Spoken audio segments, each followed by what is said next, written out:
situ itu harus banyak banyak pilihan. HP kartune loro masa madzhab mesti sitok. Nah, itu kan gitu. Ya pokoknya gitu. Kalau yang percaya wasilah ya pakai istilah pangeran linuhyabi baldatam mait. Ada kata bihi. Allah menghidupkan bumi itu dengan pelantaraan air. Padahal Allah tidak butuh perantaraan. Tapi yang anti ya nggak apa-apa. Memang yang percaya wasilah itu ya bahaya juga. Yes, pokoknya yes. Sudah pakai dua kartu apa susahnya tuh? Ya nggak apa-apa. Asal ada ilmunya. Ya, tidak karena emosi. Memang ada apa? Ada ilmunya. Linuhyabihi baldatam maita. Wanus qiyahu. Lan nyirami ingsun. Yastawi podo baldatam maita bitakfifi lan takfif maita. Maksudnya buatan mayita tapi napa? Maita. Yastawi podo fi ing dalam dawa maita napa al mudzakkar muannas lan muannas. Zakkarahu mudzakkarna sapa wa ta'ala hu ing dawa maitan bi tibaril makani kelawan diitung tempat. Maksudnya maitan. Wanus kiyahu meniku masalah nahwu. Lan nyiramno ingsun hu ing banyu ilma ategese banyu mimma sing perkara kholakna kang wis gawe ingsun. Ingsun gawe siraman an aman ing pira-pira raja kaya kewan ibilan tegese unta wa bakaronan sapi wa gunamanan wedhus wa anasi lan pira-pira manusa kasiron kang akeh. Iki unike Quran, kadang kewan mbek manusa iku dibakas dhisik kewane. Kok nek ndelok dosa mbek ora ya apik kewan. Tapi nek ndelok akal mbek ora ya apik manusa, tapi nek didelok manusa mbek kewan niku dosa ndi? Dosa manusa. Mulane nek salat istisqa iku kesunatane gawa kewan. Lho nggih tenan mboten guyon, sampean delok kabeh kitab fikih nek salat istisqa kesunatane iku wong kon gawa apa? Kewan. Tapi aja kethek lho ya. Contone ngono iku ya kaya wedhus sapi, engko terus go gethek ula bulus wah, malaikate bingung wah. Maksudnya kewan ya kewan tapi aja bulus, kethek ula. Mulane teng daerah mriku, teng daerah sarang nate kekeringan. Bareng kekeringan tiang salat istiqo ono sing go sapi, go wedhus. Delalah bar salat istiqo iku udan. Tapi kula seneng mbek kiai ini. Pas udan kiai ini ngendikan itu. Kowe aja GR nak udane krana kuwi ya krana sapi mbek wedhus iku. Mergo ora duwe dosa, mergo ora duwe apa? Dosa. Lah ya itu agama. Agama itu kita ta'abudi. Wong kita jare makhluk paling terhormat. Tapi nyatane nak istisqa butuh bantuan kewan. Itu kesunatan istisqa ngoten to. Tem mriki ngoten mboten. Do nuntun wedhus to. Napa? Mboten sing tek teng kitab-kitab Pak Sami to. Kan nggo kewan kan? Tapi ya soal kewan mau iso mbayakno. Wah, lah nek wong pasar ngasem mbok gawa mulai ular kobra macam-macam malah repot. Nah ini menunjukkan nggih, karena manusia iku akeh dosane. Mulane jemben teng ora-ora mahsyar iku manusa ra kepengin apa kewan ra kepengin dadi manusa, tapi manusa kepengin dadi kewan. Makanya nanti ketika ngadepi hisab gak kuat wa yaqulul kafiru ya laitani kuntu napa turaba. Maksudnya kuntu turaba ya Allah saya jadikan kewan sing di akhir segalanya didhawuhi Allah kuni turoban. Kamu sekarang cukup jadi turab. Intine manusa sampeyan teng ora-ora masaru bayangno kaya kewan sing akhir hayate mau didadekno napa lemah. Nah, kadang-kadang manusa itu dalam siklus ini apik kewan malah didhisikno mimma khalaqna napa an-aman riyen ya. Kalau dilihat dari dosa ndaknya, kalau dilihat dari manusia makhluk terhormat macam-macam ya apik manusa. Wa anasya lan pira-pira manusa kasiron kang akeh. Jamu insan ente lafat anasi jamu lafat insan. Wa suhu te aslina lafat insan iku anasinu. Fa udilat moko digenti apa anun-unun digenti ya aning ya. Wa timat lan dene isopno fiha ing dalem ya apa ing dalem ya apa al ya ya. Maksudnya ya sing sangka nun diidghamno be ya asli. Au jamu insin te jamu lafat insin. Walaqad tasarrafna lan teman-teman molak-malik ingsun to mutar-muter ingsun. Hu ing ma'il ma'atik banyu bainahum antarane wong akeh liat zakaru supaya gelem eling sapa ngakeh. Asluhu ya tadzakaru. Niki kok usum nahwu le utimat gamna apa ata utak fi dzalik ing dalam dal wa fi qiraatin liat kuru bi sukuni dzal wa dhammil kaf. Liat kuru nikmat Allah ing nikmate Allah taala bihi klan ma fa aba mongko moh sapa aksarun nasi sapa akeh-akeh manusa. Moh ila kufuron kecuali mungkiri ning nikmat juhudan tegese mungkiri ning nikmat ngingkari li nikmati maring nikmat haitsu qalu sekirane ngucap sapa ngakeh mutirna bina ikada mutirna den kei udan kita bina ikada sebab posisi perbintangan iki Supaya kula warai iki sampeyan nak ketemu Allah ben selamat niku kula jamin lah. Nah ilmu kula ini orisinil. Allah niku gak ada adat, gak ada sunnah lah dalam bahasa Quran. Perkara iku ana alamate. Dadi misale ana mendung, alamate napa? Udan. Terus Allah niku nggih damel sistem. Misale huwallazi ja'ala syamsa diya awal qamara nura wa qaddarahu manazila li ta'lamu adadas sinina napa wal hisab. Sehingga di sistem itu kita tahu musim hujan itu misalnya musim ini. Kalau musim kemarau ini, posisi bintang pas di sini. Sehingga wong Jawa sing goblok lah roh iki musim hujan, iki musim kemarau.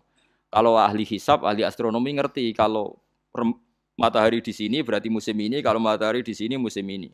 Begitu juga musim panas, musim gugur macam-macam. Itu kita tahu, itu sunnahnya Allah dan itu yang bikin Allah, kita tahu. Tapi sekali ada hujan kok kamu bilang begini. Wajar udan deres wong rendeng. Itu Allah tersinggung. Karena kamu nganggep udan itu jasane rendeng, ora jasane pangeran. Kayak repot ngadepi pangeran. Ya memang begitu. Karena inginnya Allah manusia itu punya dua kecerdasan. Kecerdasan yang diciptakan nubuwah yaitu akidah dan kecerdasan yang diciptakan sains yaitu pengetahuan. Itu inginnya Allah. Jika menyangkut hisab dan ru'yah yang diperdebatkan oleh Muhammadiyah itu sebetulnya juga masalah sepele. Masalah sepele itu begini. Siapa sih yang mungkiri hisab? Wong hisab itu ya nasib pangeran li ta'lamu adadas sinina wal hisab. Siapa sih yang mungkiri ru'yah? Wong ru'yah itu hadisnya sahih. Yasumu li ru'yati wa aftiru li ru'yati. Fa in humma alaikum fa akmilu iddata sya'ban salasina yauman. Jika kamu ragu ya ikmal. Ikmal itu menjadi 30 hari. Sekarang sampean saya tanya, ikmal 30 hari itu dari hisab apa ru'yah? Hisab kan namanya ikmal itu pakai saiki wis 29 nak kepen ikmal 30. Lho ikmal itu ru'yah ta hisab? Bisa. Jadi apa susahnya sih pakai dua ilmu itu? Tapi sekarang jadi politik identitas. Pokoknya kalau ru'yah itu NU, kalau hisab itu Muhammadiyah. Terus dijak goblok bareng kan kita. Mulane susah jadi ulama itu. Mergo dijak goblok nih lho. Ya sama seperti kunut ndak kunut. Saya Muhammadiyah itu lahir tahun 1912, NU 1926. Orang tahu semua sebelum itu zaman Madzhabul Arba'ah Abu Hanifah itu tidak kunut, Imam Syafi'i kunut. Terus kamu bilang Syafi'i NU Abu Hanifah Muhammadiyah. Memangnya Imam Syafi'i tahu Rois Am? Jadi kita yang ulama itu biasa saja karena melihat Imam Syafi'i itu kunut, Abu Hanifah tidak kunut. Tahu-tahu sekarang jadi politik identitas kalau kunut itu NU tidak kunut Muhammadiyah. Memangnya Imam Syafi'i tahu dadi Rois Am ning PBNU sing liwat ahwan kan mboten ate. Jadi kalau ulama itu lebih sederhana cara berpikir. Ya sudah, hisab itu ya ilmunya Allah, ru'yah ya ilmunya Allah. Jadi misalnya dagang dihitung, kalau dihitung itu rasional berarti sain. Kalau tidak dihitung kok berarti jenenge kejutan ya enggak, kita pernah ngalami kita pernah ngalami dua-duanya kan. Dihitung ya pernah laba, kejutan ya pernah. Musim sulit dagang rugi ya biasa, kecengklok rugi kebodhon biasa sama pernah. Anggap aja kalau rutin namanya sains sesuai hitungan pengetahuan. Kalau model ngono kejutannya selesai kan? Kok dibenturkan? Kejutan sama rutin itu absolut mana? Akurat mana? Ya ngajak goblok bareng. Paham ki biasa mawon wong sing seneng ilmu tuh ben biasa roh iku, roh donya ben. Ya ben biasa. Nah sekarang itu usum, anti ilmu itu usum. Yang usum sekarang itu politik nopo identitas. Soalnya batik wong Yogyo, wah batik nasional berarti orang batik wong Indonesia, anak batik ra wong Indonesia. Jadi batik nopo pakaian nopo nasional. Ya golek hadis nganti ngelu kesunatan ibadah nggo klambi putih. Ora ono kesunatan ibadah nggo klambi nopo batik. Tapi nak kowe wong alim ben diarani klambi putih gak wajib, kudu kadang-kadang nganggo batik, nggo nunjukno nak nganggo putih iku. Saya tuh seingat saya belum pernah ngaji gak pakai baju putih. Karena pikiranku sederhana sering ditanya, Gus kowe wong alim ora tau joban. Nak joban koyo wong Arab. Nak batik kesane kok ora sunah Rasul. Sunah Rasul seneng putih, setengah-tengah nganggo hem putih wis sunah Rasul tapi tetep Indonesia. Wis tak pikir nonton. Lah rugen ra mikir nganggo batik. Tapi itu tadi, saya masih husnudzon. Jika jadi tren nganggo klambi hem putih dianggap wajib, harus ada yang pakai batik untuk menunjukkan kalau ndak wajib. Lah mungkin dia termasuk begitu melok makome dekne iku wis nglurusno. Itu enggak tahu saya kalau oh itu berarti sudah tinggi kelasnya sudah tinggi. Jadi menurut saya tengah-tengah ya pakai hem putih kalau sholat. Tengah-tengahnya adalah nak jubah terlalu Arab. Nak batik be Nabi ngendikan kesunatan ibadah itu pakai putih. Nganggo mori kok orang mati ya sudah hem, ya sudah tengah-tengah. Menurut saya, sama ndak harus ikut saya. Tapi jika itu dianggap wajib, kadang-kadang jangan pakai putih. Seperti Jabir bin Abdullah itu terang-terangan, sama ndak ceritani. Dulu ketika Jabir bin Abdullah sahabat yang terkenal itu Jabir itu termasuk minas sabiqin al-awwalin itu. Jabir itu sholat di masjid itu bajunya dicopot, terus sarongan itu dicancang di gulu, kayak wong kuno-kuno. Sarongan sitok dicancang di gulu. Bawa baju diletakkan di soko masjid. Setelah itu orang tabiin melihat dia secara sinis. Tabiin itu generasi setelah sahabat. Marah-marah ketika dimaki, masa engkau sahabatnya Nabi sholat bisa bin wahid, pakai baju satu dicancang bisa. Terus Jabir mulai cerita. Kamu jangan bilang pakai serban itu sunat. Kamu jangan bilang pakai jubah sunat. Bagaimanapun menjadi sunat karena kamu punya. Sehingga kamu bilang sunat karena kamu punya. Dulu kita zaman Rasulullah masih hidup, kita semua itu tidak punya baju, punyanya satu. Sehingga Nabi tidak berani mensunatkan pakai baju dua, kesunatan serban. Karena kita hanya punya pakai baju satu. Kita harus mikir bagaimanapun di antara kesunatan itu karena kita mampu. Setelah tidak mampu, tidak ada sunat. Terus Jabir mulai marah-marah, termasuk yang diceritakan. Kalau kamu bungkus orang mati gimana? Ya tak bungkus utuh sampai sikil beda sirah ketok. Ya kan ya, nak ini mau mati dibungkus sempurna tuh. Nanti kok pepes itu ya dibungkus, terus bariku lagi dibuka raine ya, ya mus. Sing mudin-mudin rai ya. Terus Jabir cerita. Cara kowe wajib to ora jare Jabir? Nggih wajib. Ya wajib mergo iso. Terus dia cerita, dulu Sayyid Hamzah dulu bapak saya Abdullah Jabir bin Abdullah. Itu saking enggak adanya baju. Itu nak ditutup sirai mbek sarong, mboten kafan. Iku ketok sikile. Nak ditutup sikile ketok sirai. Akhirnya do matur Kanjeng Nabi kon nutupi sirah waj'al ala rijlihi sayan min idkhirin. Akhirnya sing sikile ditutup suket. Saking gak anane baju. Kowe saiki Islam wis jaya kecangkeman sithik-sithik muni sunat, wis dimaki-maki mbek Jabir. Wis meneng jare. Terus terakhir ngendikan ngene. Aku nglakoni iki liyaronil ahmak misluk. Pancen tak jarak aku salat ngene iki bento-bento kowe ben roh. Nak dhisik sejarah Islam ngene iki.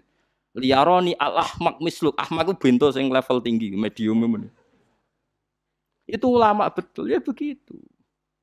Saiki wong Islam jog tuku kurma gampang, sithik-sithik buka nganggo kurma, sunah Rasul mergo nganggo kurma. Ya perkarane ke kelar tuku, zaman kene Gunung Kidul melarat nganggo apa? Aneh-aneh iku. Makanya di fikih jelas, nek iso kurma, nek ora iso asal manis, nek ora iso asal gak nyolong titik wis. Kok repote hukum. Bagaimanapun kue kecangkeman muni sunan mergo mampu. Zaman kira mampu orang muni ngono padahal hukum iku dhisik-dhisik. Hukum itu baru apa sudah kemarin-kemarin? Wis meneng ae. Kula ge sering, ngger kula kan kiai, ngger but poso sering sowan kathah. Kadang sing sowan luwih mlete timbang kula. Gus kurma Gus, nggo apa? Nggih sunat Gus. Ah sunah mbahmu pangan kowe. Oh kiai mbok warai ra sopan. Aku nak buka aku tegan amne. Wah aneh-aneh ya. Amun sunah dia ora usah kecangkeman. Lagi buka kurma pirang tahun? Lebih kali tahun, Gus. Umur piro? 40, Gus. 38 tahun gak anggo sunah, lagi 2 tahun gegere gak karuan. Biasa saja. Dulu Nabi itu ya biasa. Nabi kalau zaman ngendikan yang ngeper sampai 4 kali. Kalau gak mampu ini, kalau gak mampu ini. Nabi kalau ngendikan ya gitu sampai diulang-ulang. Karena Nabi tahu tidak semua umatnya gampang mendapatkan itu. Misalnya kafaroh puasa 2 bulan nuntut, kalau tidak bisa ngasih makan orang miskin sekian, kalau tidak bisa gini sampai habis.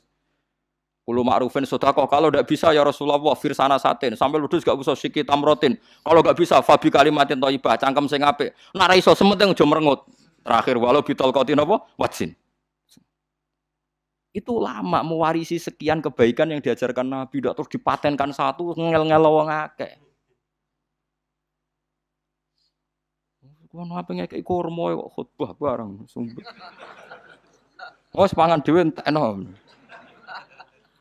Ya ana sing sabar, wis kula tobat Gus mun mboten ngomong-ngomong ngono ya. Ya biasa saja kalau ingin sunnah-sunnah biasa saja.